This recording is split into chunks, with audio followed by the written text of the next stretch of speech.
Well, welcome back. It has quickly taken over. TikTok is the fastest growing social media app and the cause for a lot of concern, both in the homes of people using the video app and lawmakers in Washington and Madison. Danielle Liccato brings us more in tonight's special report. For TikTok in America. TikTok investigated over national security concerns. These parents should be suing TikTok. Because the video sharing app faces intense scrutiny. That would not only ban TikTok potentially. They see TikTok as a weapon. They want to delete TikTok.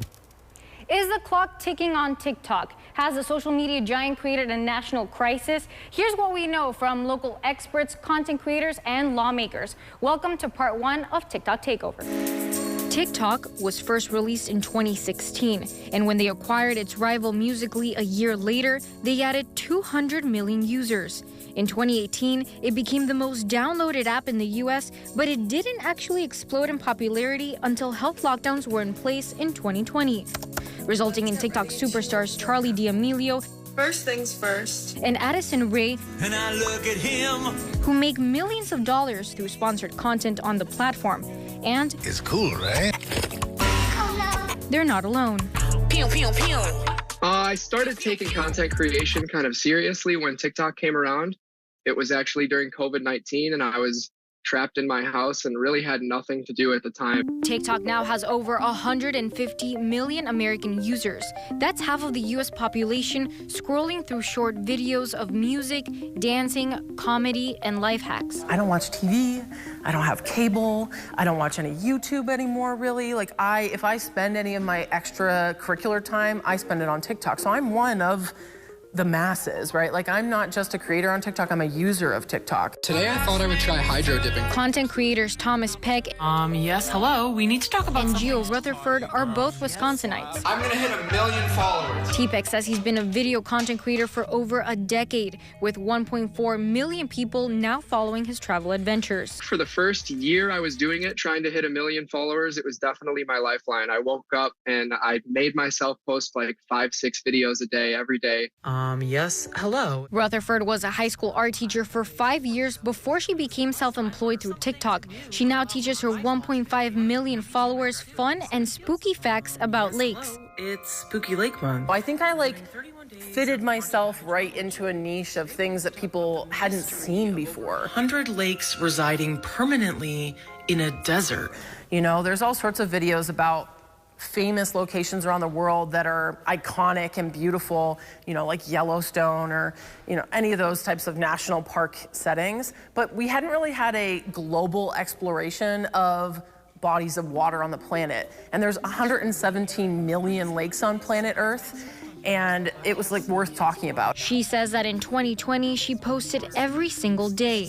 Now she dedicates 1 month in October to a full-blown production, which I have been working on since last October. It takes me a few hours to research it. I write a script.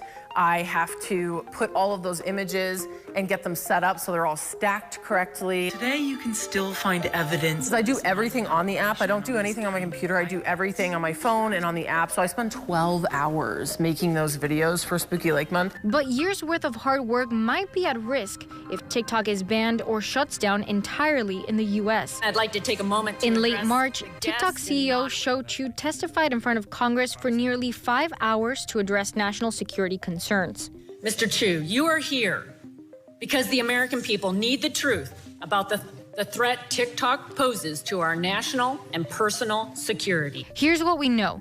TikTok is owned by a Chinese company called ByteDance, but is actually spearheaded by 5 men, 3 of which are American, 1 is Singapore-based, and the other is in Hong Kong. There's no current global headquarters, and TikTok doesn't operate in mainland China. It never did. Instead, they use its sister app called Douyin.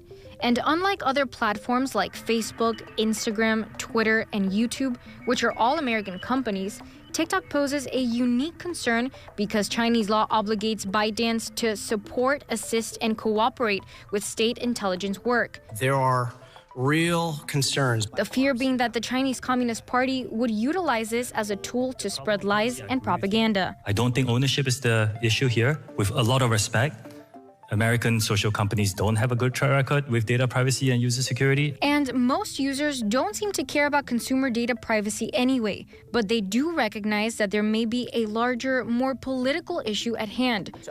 Rutherford tells us misinformation has been at play for years now without TikTok's help. Is the internet pulling us apart as a country? The answer would be yes. Do I think TikTok is doing that? No. Do I think that the Chinese government is going to succeed in that venture on TikTok?